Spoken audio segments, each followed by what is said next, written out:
That is actually going to be a major constituency for marketers. We're not just going to be producing things for human buyers. We're going to be providing content and services and data for AI agents acting on the behalf of those buyers, which I think you just sort of take that to like a whole new level. And I think it's going to be pretty exciting. I think it'll make the experience for a lot of engagements more efficient for both sellers and buyers if they can let their agents actually work through a lot of the grunt work of it and keep us at a much higher level. From humble beginnings, Insurance Claim HQ has grown to one of the largest property casualty firms in the country. We didn't do it alone, and you shouldn't either. Every week, we're talking to claims professionals and top experts from all over, all to help you grow your business and make you stronger. Let's level up together. I'm Galen Hare. Welcome to the Level Up Claims Podcast. We love technology here at the Level Up Claims Podcast.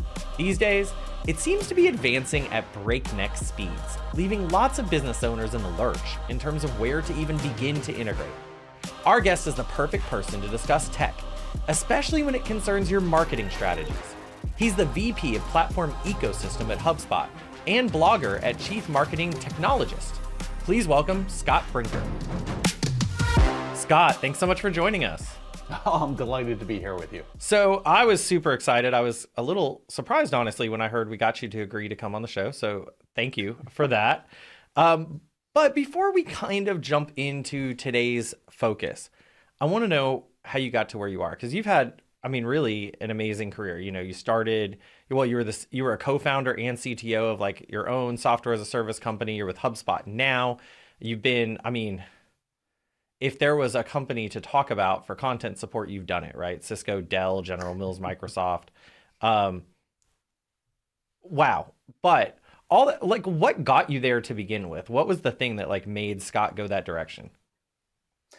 Wow. Where did I go wrong in my life? I ask that every day, Scott. You word that. I don't know. I started life as a software engineer, software entrepreneur, but very early on, the work I was doing was for marketers. And I got absolutely fascinated, over this past 20, 30 years, of a world where like IT and software and tech was on one end of the spectrum, and marketing was like way on the opposite end of the spectrum. And then all of a sudden these two worlds are colliding together.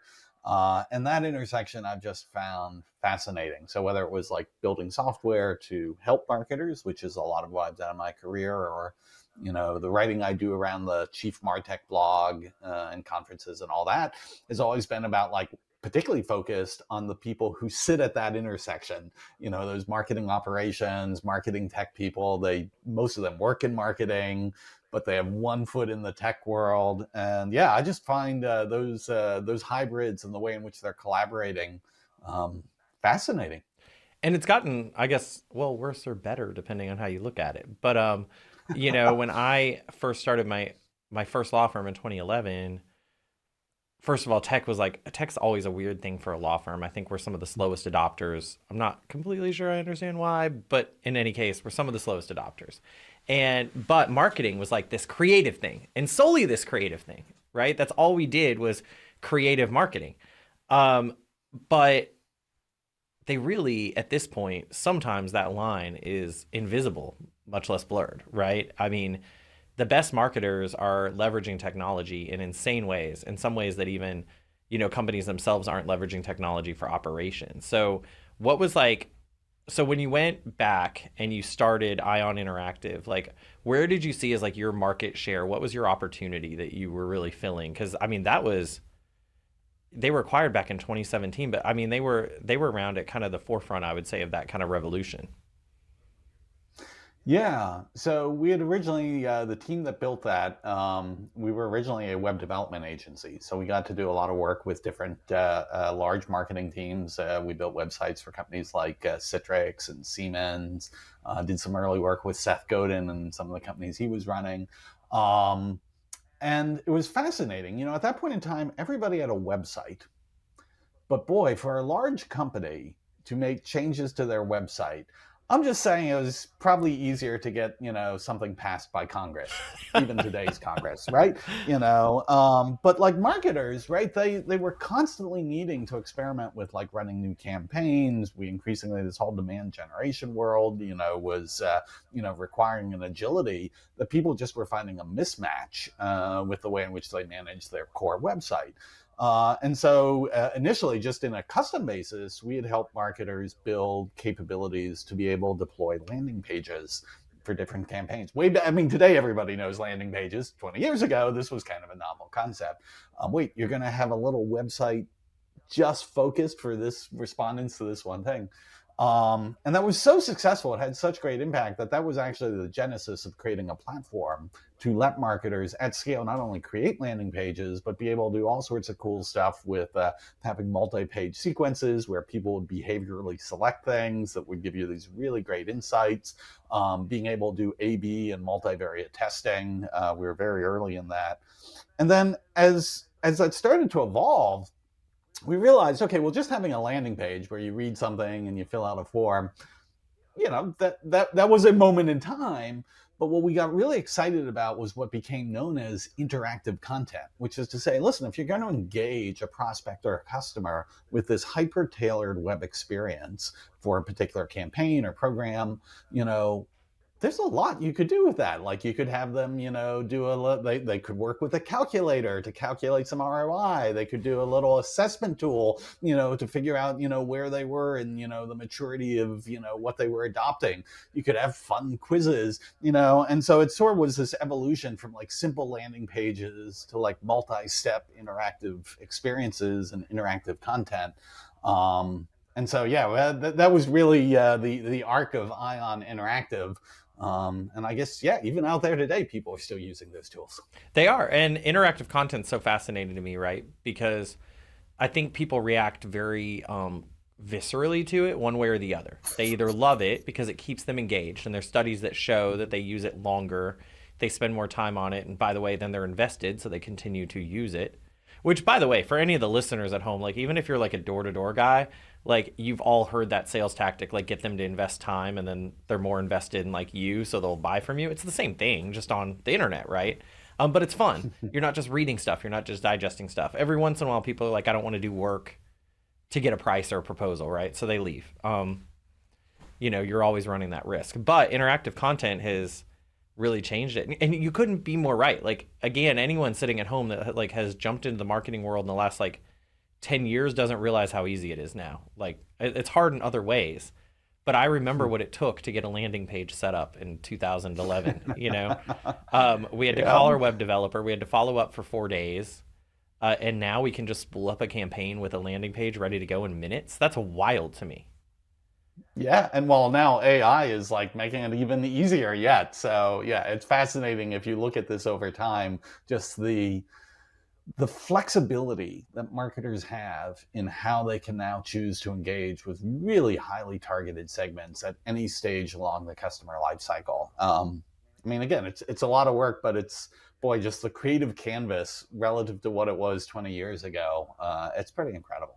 So yeah, I kind of just want to jump into it because you brought it up. AI, it's on everyone's mind. They're all talking about it. Of course, we had to. How could we have this conversation without that coming in? How can you not? And I'm kind of curious. Obviously, I don't want you to get fired by your board of directors or anything, but like HubSpot, I consider to be kind of the industry leader in terms of accessibility and breadth of marketing and data collection. There's lots of systems out there that exist. There's a lot that function, and I've tried a lot of them that function on some level, and they might be good for you depending on what you're doing. But HubSpot seems to have the most in terms of like features, plugins, abilities to build things out, while not at the same time being so cumbersome that you need to hire like a, 6-figure developer on your end to simply maintain it. But that poses opportunities for you, but it also poses challenges for you with AI because you have to make sure that your customers who do a lot of different things can continue to use your platform. So as the VP for the platform ecosystem at HubSpot, what is next for HubSpot as AI makes all these changes?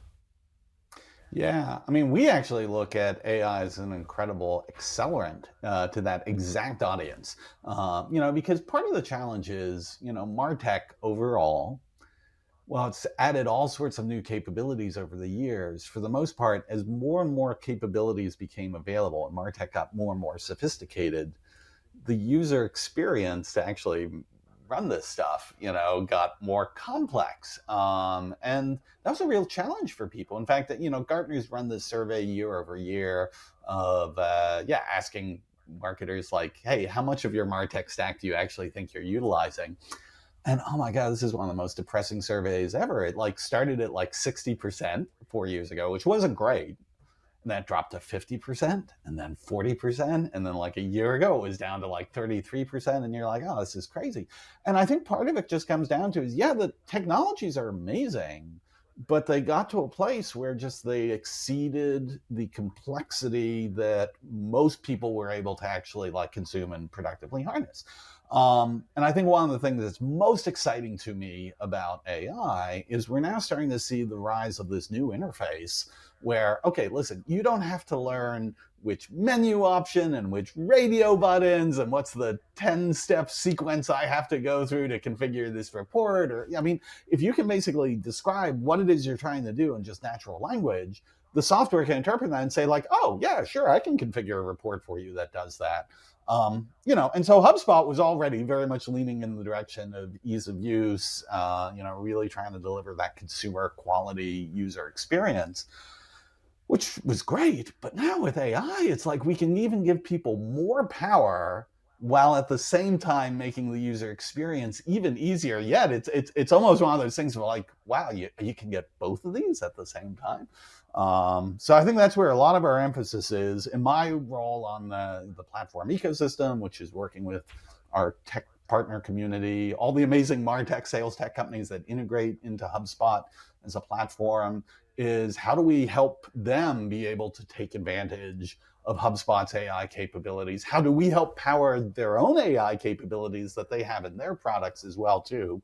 So I can't share a lot of those plans at the moment, but I would say stay tuned. Don't touch that dial. It's going to be an exciting year ahead. As I said, don't want you to get in trouble for sure. But it's an interesting thing because I think you're right. There is traditionally been this tension between ease of use or interface accessibility for the customers, because at the end of the day, if you can't figure out how to do something on a piece of software, it's not usable to you.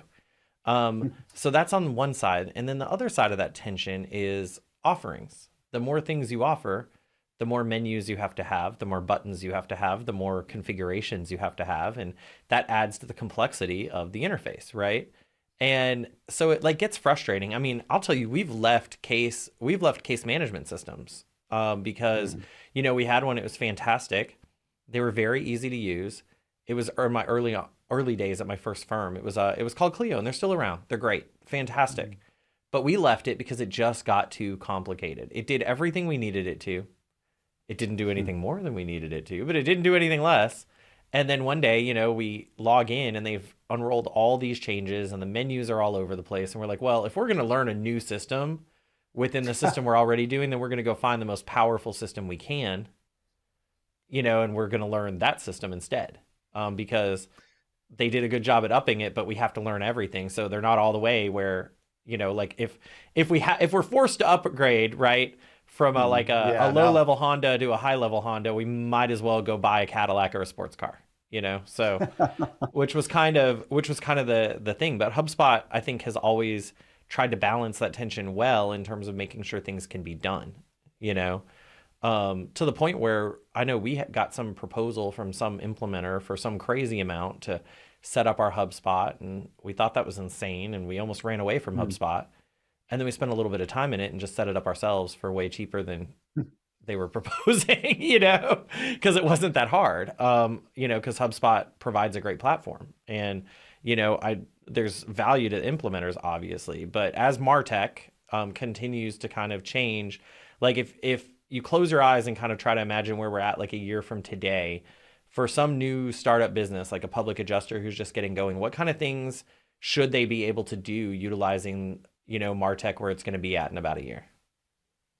Yeah, well, I mean, again, I think the the fundamentals don't change a lot, right? It's about like, hey, I need to understand the audience. So being able to synthesize the data I have, I need to be able to very quickly go from concept to execution on ideas for, okay, how are we going to engage those prospects and customers at, the different stages from very top of the funnel all the way through the full life cycle, and then we need to be able to like deploy that and iterate and test it quickly. And so like those like core motions, when you step back at a high enough level, you're like, yeah, I mean, that's the same thing we've been doing for 20 years. We're going to do it for another 20 more.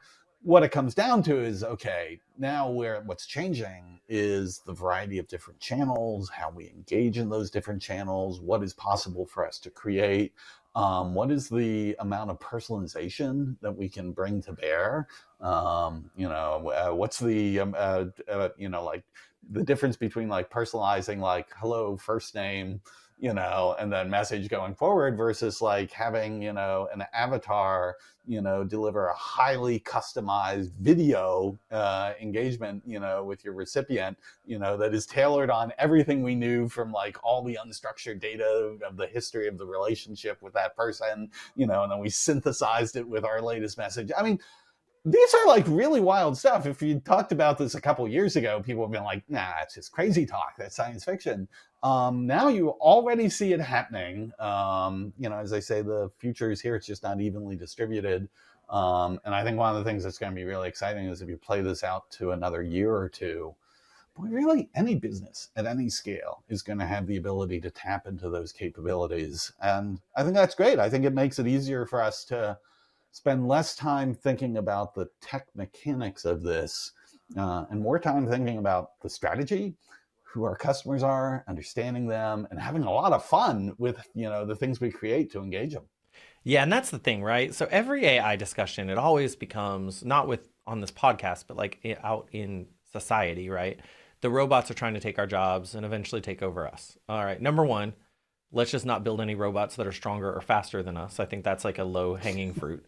I've seen the Terminator movies. Yeah, like, can we avoid that scenario, please? Until they figure out how to build their own machines that build the robots, we're safe. So we got at least 50 to 100 years, probably. But short of that, like, yeah, some jobs, obviously, to the extent that you were hiring copywriters and you had 15 copywriters working for your company writing copy all day, yeah, arguably you could lower those amounts. Same thing with programmers and coding. I was just at a conference where this software company, so look, job attrition is real.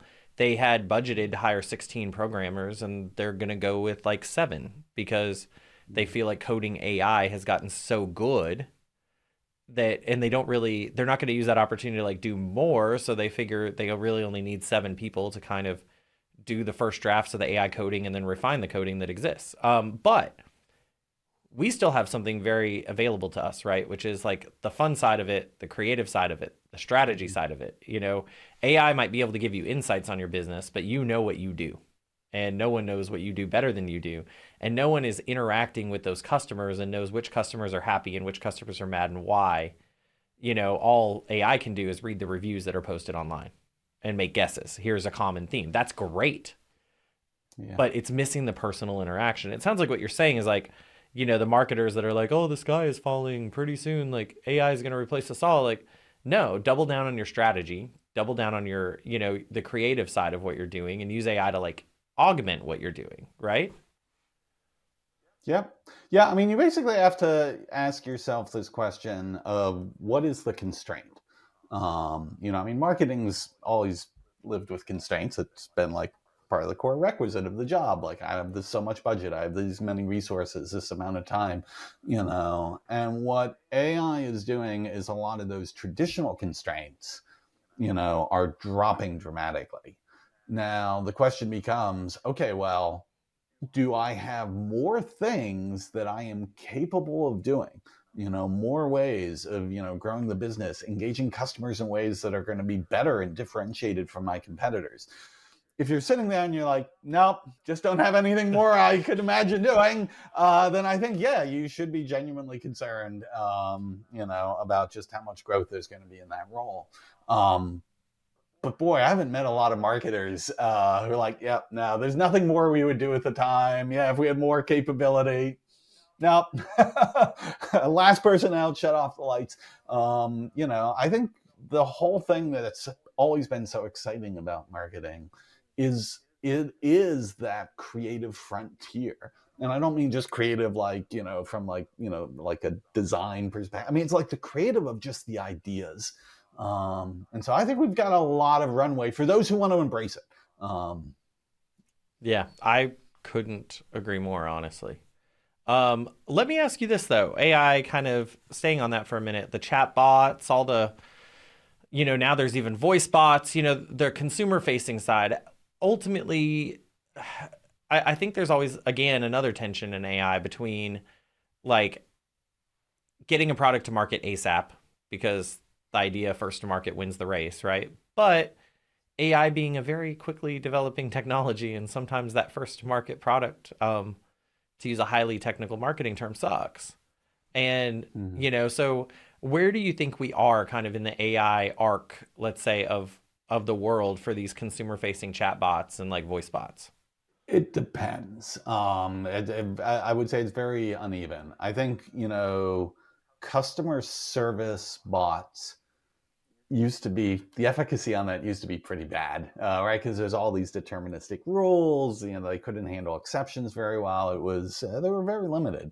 Now, thanks to these LLMs and connecting these AI agent-driven bots to like a much richer set of like knowledge bases and ticket histories and all this, I've seen the data on it. Like the resolution rates for AI agents serving customer service requests is like incredible acceleration, which is actually a great thing, right? Because again, like it's good for the customer. Like if they can get the answer they need quickly, they're not having to wait for any sort of like constrained human resource. That's amazing. It's obviously great for the business if they're able to very efficiently handle a set of those questions. So I feel like that use case looking pretty good.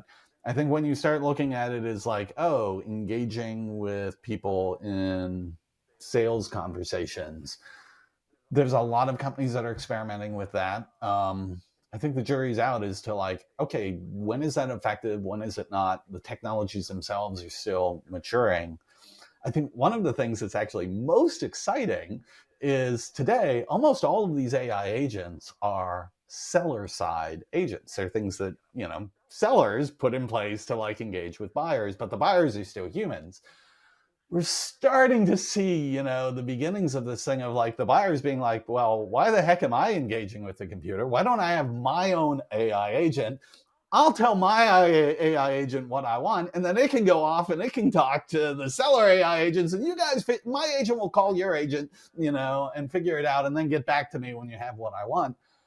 Again, this would be one of these things that would sound like super science fiction-y just a couple years ago. I think you play it out a couple years from today, that is actually going to be a major constituency for marketers. We're not just going to be, producing things for, human buyers. We're going to be providing content and services and data for AI agents acting on the behalf of those buyers, which, again, at some level actually isn't all that conceptually different from what we were doing, with Google search. And we're like, hey, listen, I got to write this stuff for humans, but I also need to make sure it's optimized that the Google bot, will appreciate it as well too. I think you just sort of take that to like a whole new level.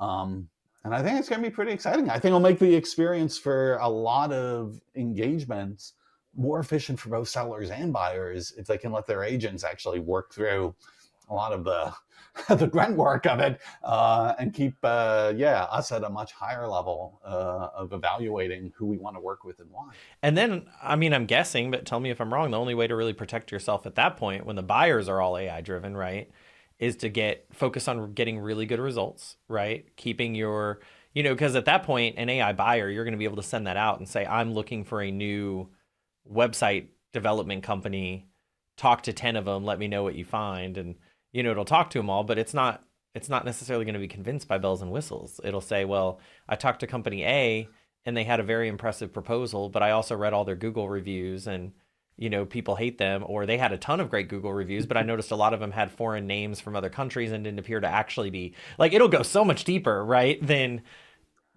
just a bells and And then whistles I still proposal. think, I mean, for something like that, it's a great example of a buying decision that the buyer is highly unlikely to turn the decision over to the AI agent, but to turn to the AI agent to do like the first step of research, to help me identify a set of prospective sellers that I would want to work with, give me the analysis of them. And then, I mean, particularly for these things that are very bespoke, they're high consideration purchases, there's probably a committee involved in making some of those decisions. I mean, there's still absolutely going to be human sales engagements on this. There are going to be things I want to like deal with another human. I want to talk through it. I want to understand, the personalities, which is great. But if it could have like optimized the first part of that journey and perhaps actually given me access to a wider selection set, than I would have necessarily found on my own if I was just slogging through it, in a bunch of manual Google searches, I think that's, again, kind of a win for everyone.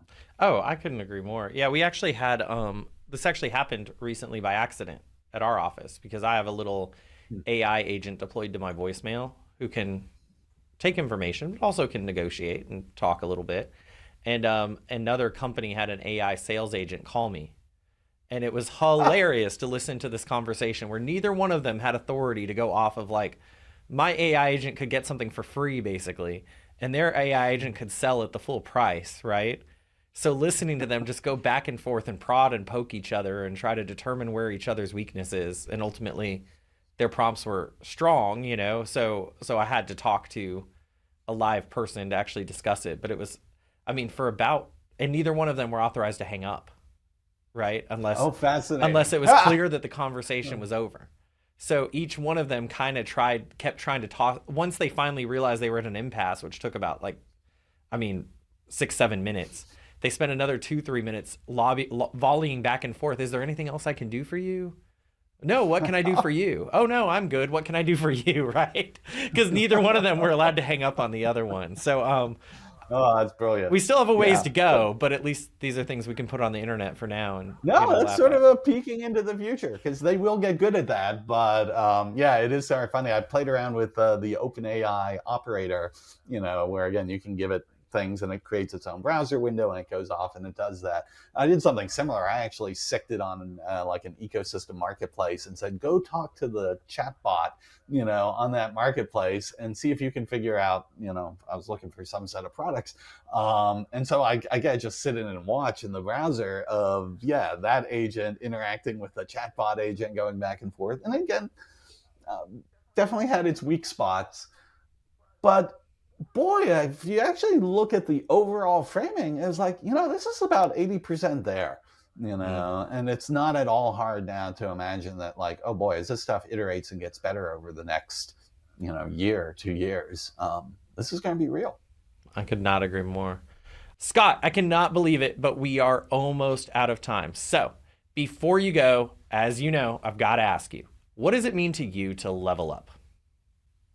I think you'll always have to be learning. I mean, that was always the case, in marketing and MarTech, but the acceleration of it is, we were talking earlier about, those marketers who look at this as an opportunity to be able to do more, to do new things, to get beyond those constraints that they had in the past.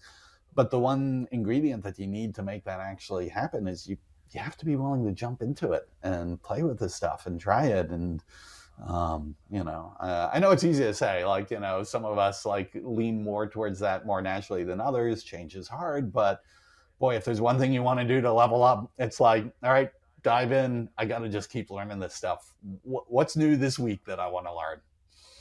I could not agree more. Scott, thank you so much for sharing your time with us, talking about MarTech, AI, and, do me a favor and let the folks at HubSpot know that they've been really good to us. I appreciate you. I will. Thank you so much for having me. Have a great day. You too. Take care. I'd like to thank Scott for joining us on the show. Wow, AI is changing things so fast. And as you can see, you might not just be using AI for marketing. People might be using AI to buy. So what can you do in the meantime? Stay creative, focus on strategy, and integrate these platforms that really make marketing easier. Follow us on Apple, Spotify, or your favorite podcast player.